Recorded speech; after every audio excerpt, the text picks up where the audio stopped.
What do you prioritize more? People liking you or your life's purpose? If you knew you could have everything you wanted if you just believed, would you take the first step or wait another 10 years? Here on the SDR&R podcast, we tackle everything holding us back.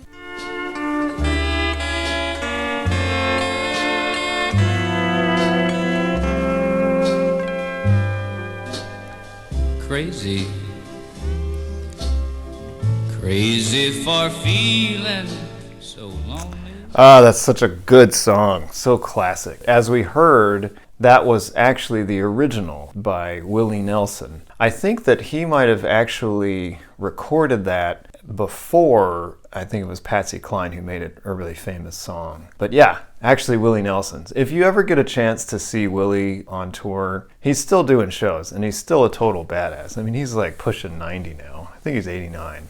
But he's actually a really good guitarist, even now. So it's totally amazing. I'm speechless at how good he is. That was written when he was a staff writer for one of those labels. I think it was BMG Music back in the day. Or it became BMG, it was Columbia or something. Okay, so why did we choose that song for this week? We chose that song for this week because it's called Crazy. And the title of this week's episode is Don't Let Social Media Make You Crazy. And I mean that in a literal sense.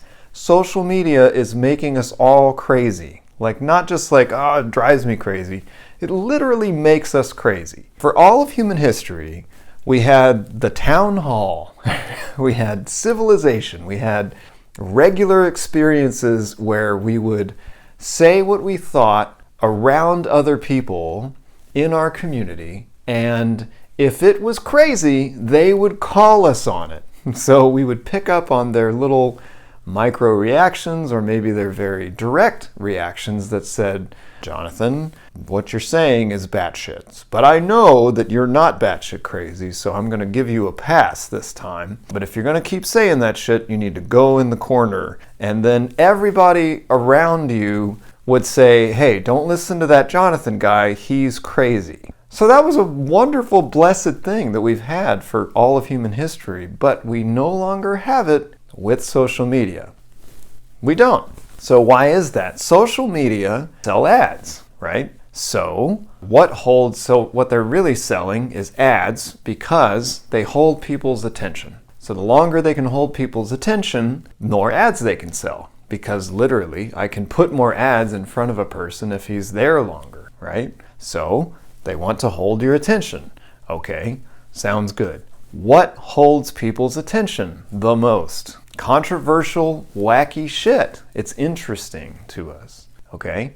Things that we take as truth and we know and we understand that's not controversial is not very interesting, right? But it is really interesting to look at the crazy guy in the corner, okay? Or hear someone say some crazy shit, right? That gives you a reaction, that gets a rise out of you. Then you got to learn more. You got to be like, oh, what? Tell me the backstory. Let me investigate, right? It holds your attention. So drama like that, crazy, controversial stuff, right? And if you're from the outside looking in on a person and there's sort of social media echo chamber, you could say, that guy's crazy, right? If they said it in a town hall setting where you had the spectrum of political beliefs and backgrounds and conservatives and liberals and all of this, then I think they would call it crazy. But when you're in a social media world, in an echo chamber there, the artificial intelligence driving that, it will only show you stuff that you agree with that's pushed a little bit. So let's walk this through. So let's say that I start out kind of middle of the road, right? And then I see a post that's a little bit to the right of politically where I am or where I started. I think that's interesting, right? But it holds my attention. So then I'm like, because I investigated that and I wasn't in a community where they told me like that's not necessarily something that the majority of us believe right now, then I would see something else that would push me a little farther right? I mean, you could go right or left, and eventually I notice when you go far enough right or left, it's like a circle. It's like you end up on the extreme on the other side. Like the extreme liberal actually looks a lot like the extreme Republican to me.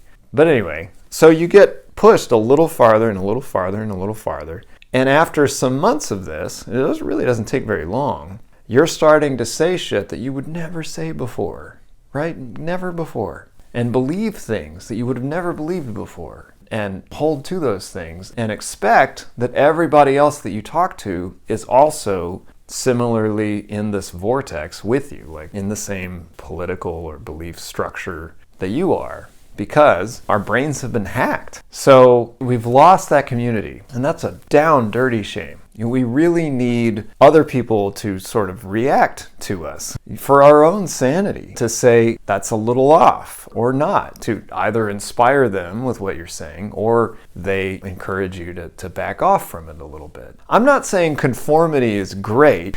I mean, that would be like un-American of me. I mean, we love independence and everything, right? Like, be yourself, be your unique self, let your freak flag fly. But unfortunately, these days, it seems like most of the freaks are like products of the echo chamber that is social media, not because they're being who they are, because they've been manipulated into someone else so that Facebook can sell more fucking ads, right? Like, it's a tragedy. It's a deep tragedy. I find myself constantly encouraging people to hang out with other people more. I know that a lot of us are like, oh, that's danger, Will Robinson, to talk to somebody else. But it's a wonderful thing, even if you disagree, especially if you disagree, because then you can hash it out. There's no danger in saying, that's not like the truth that I've come to, but I'd love to tell you what my truth is or my understanding of whatever topic we're on, and then talk to them and hear them out. And if you've got a disagreement, cool. I mean, maybe it'll make you stronger position because you've sort of stress tested your own thoughts. Or if, God forbid, you change your mind, I mean, what's not beautiful about that, right? So we're all up-leveling ourselves and getting better by acting and interacting in community. This goes for relationships too. It seems like there's a lot less intimate relationships going on, or at least if there are, they're not very long. Like they're pretty superficial, or they'd have to be, because you can't really get to know someone that well in a few days, or much less one day. So realize that social media is not designed in a good, healthy human way. So that the manipulator controlling social media is a robot. And this is not a Terminator 2 like dystopian thing. It's more of it is dystopian, but it's more of a Brave New World, Aldous Huxley dystopian future, right? So we have this wonderful technology. It triggers our dopamine sensors. It feels good to see other people that like agree with us. But it's very important to also see people that disagree with you and interact with them. And it's artificial intelligence that's controlling that for the purpose of getting more attention. It doesn't give a shit if it's right. Doesn't give a shit if it's true. It doesn't give a shit if it does harm to you, or if it leads you down a terrible downward spiral, or if it makes you addicted to social media. None of that matter, right? It's a program. It's a fucking program. And this program, the goal is to hold your attention as much as possible. That's it. That's all. So recognize that. And if it starts to hold your attention and you have that sort of drained, addicted feeling where you're just like strung out and you're scrolling through social media and you're like, why the fuck am I here? Like, how is this serving me? I don't feel good. Like, you feel kind of nauseous and burned out. You're addicted, man. Like, put the phone down. Go step away. Get some fresh air. I sound like my mother.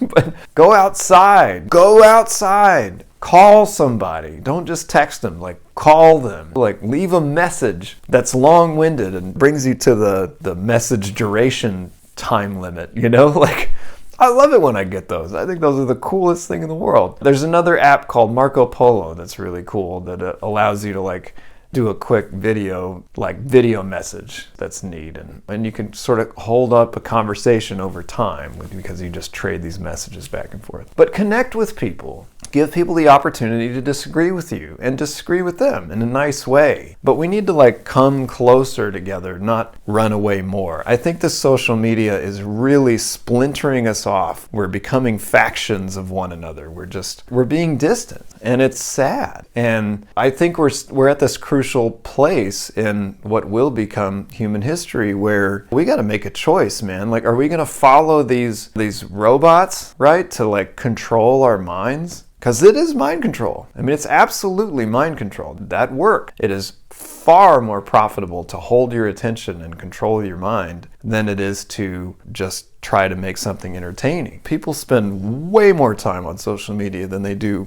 watching the news or even movies or things like that. So think about that, right? You get to make that choice now. In 10 years and 20 years, when our children are the next adults, I don't know if they're going to be able, if their kids, our grandkids, will be able to make that decision any longer. I mean, really think about it. Now you have the choice, you have the ability to put the phone away, but do it so long as you can and get in the habit of putting it away. I love the idea of the time limit. Apple came out with this a few years ago. I'm sure Samsung has it too, but you can put a time limit on an app and just say, look, I want to be reminded, I want to be like snapped out of it after 15 minutes. I set it at 15. That seems like plenty per day for me. So, overall, social media, the goal is to hold your attention. And God bless it, like it's not good or bad. It's not to make you happy. It's not to make you healthy. It's not to give you the dreams and success that you want and live the life that you want to live. It's not to make you more yourself and help you to be more authentic. None of that shit. And I don't care what you're looking at. The goal is to hold your attention so they can sell ads. That's it. It's very simple. It's just a program. Programs are dumb, but man, they are razor sharp at accomplishing what they want. So the algorithm has figured out what holds human beings' attention the absolute best. And that should be terrifying to you. It is absolutely terrifying to me. And the only way to push against this and not let it control your mind and your all decisions in your life is to set it down, go away from it, and interact with people as much as you possibly can. It's okay. Like, you're not going to get hurt. I promise. Just be with people. Enter into difficult conversations. Remind people that you respect them, even though you might disagree about this one thing. See them for who they are, and you love them or you appreciate them and their very uniqueness and existence. You can let them know that shit. But like, talk about your disagreeing stuff, because we will all level up ourselves if we're talking with human beings who have the best intentions rather than artificial intelligence who really kind of has the worst intentions. I'm an employer. I hang out with a lot of other entrepreneurs that are really like crushing it, like really doing well, making a lot of money, leading sort of the pack, making policy changes, like life-altering, world-altering stuff that they're doing. None of them are staring at their phones all day. None of them. They might spend half hour or something, but like, that's it.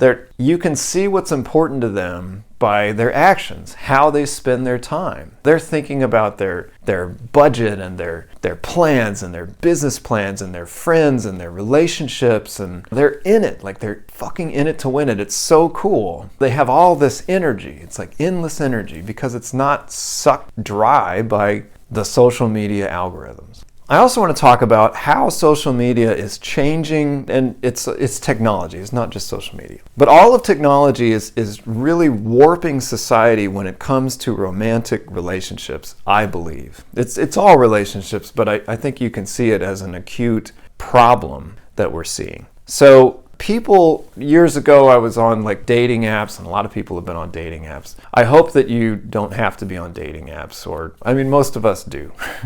At some point. But it comes to a point where people are looking through these dating apps trying to like find their person who they believe they're going to spend the rest of their life with, or at least 5 or 10 years, from a catalog. It's like, I'm going to quote unquote learn from my mistakes and like script what this man is going to look like and how tall he's going to be to the inch, and like what his political beliefs are, and how much money he makes and what career he's in. And for guys, it might be a little more physical, like this is her sizes for everything. It's just blah. Like that's not going to get you anywhere, man. I mean, like, let go of that kind of thinking, because if you meet a person that's going to be amazing for you, but God forbid they're like an inch shorter or 2 inches shorter. Like I'm 5'9". I always reported on my thing that I was like 5'10", because I knew a lot of women that I would absolutely want to date would set that threshold.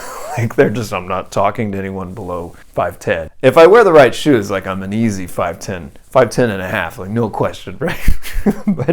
But like some of the most incredible people in the world had these weird, quirky things about them that you would filter out if you're on like a dating app, or if you try to make rules. But that doesn't mean you wouldn't absolutely love to date that person. I mean, what was it? Marilyn Monroe, I think she was a size 12 or something. I mean, by today's standards, there's a lot of guys that would filter that out. But come on, don't deprive yourself of the opportunity to meet people that can really change your life and help you out. And you can help too. I don't think that dating apps is a good way to go. Maybe it is. It definitely works for some people, but it seems to me that the majority of people that are found on dating apps they just don't mesh well, because you can't script it. Like if you're going to have chemistry with a person, I don't think you're going to like crack the code and program it into like whatever your app is, match.com or something. Like it's just not, there's not a quiz that's just not how it works. And it's a damn shame. I mean, I wish that we could still go to concerts and meet people at shows and bars and, I don't know,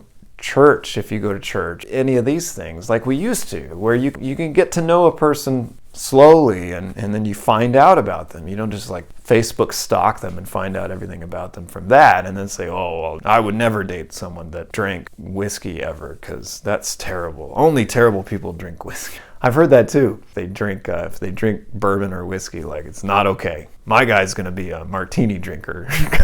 Like, what? What does that have to do with who they are? Anyway, I guess I'm getting out on a tangent. So, relationships are important. Human beings are important. Spend your time with human beings, not artificial intelligence. Understand that the goal of all of these social media apps and dating apps is to hold your attention as much as possible so they can throw ads in your face. Okay, we talked about it earlier. Don't be a cowman episode. We are, because it's our attention that's being sold to these businesses buying ads, we are the cows. Like we are the milk cows, and our attention is the commodity, right? If you don't know what the product is, you are the product, okay? So don't be a cowman or woman. Go after real people, have as many real human being interactions as we can, because that will make us smarter and happier. And any happiness and joy I've had from spending time with other people is colossal compared to the best times that I've had on social media. And I think it would be true for you too. The best times I've had on social media is like a really funny Snoop Dogg video or something, and I'm just cracking up for like all of 10 seconds. I'm literally laughing out loud like, ha, it's got a good chuckle. And that's it. That's the best it is. When I'm hanging out with other friends, we are rolling for minutes, like straight for a half hour sometimes. Much more memorable experiences come from that than just being in your echo chamber for the artificial intelligent robot dystopian future. Anyway, I'm done. All right, guys, thanks for listening. That's all the time we got for this week. Keep rocking and rolling. We are coming out with our next single, which I could not be more proud of. It's called Everything Fades. It's kind of about a bunch of this shit, actually. I think you would love it.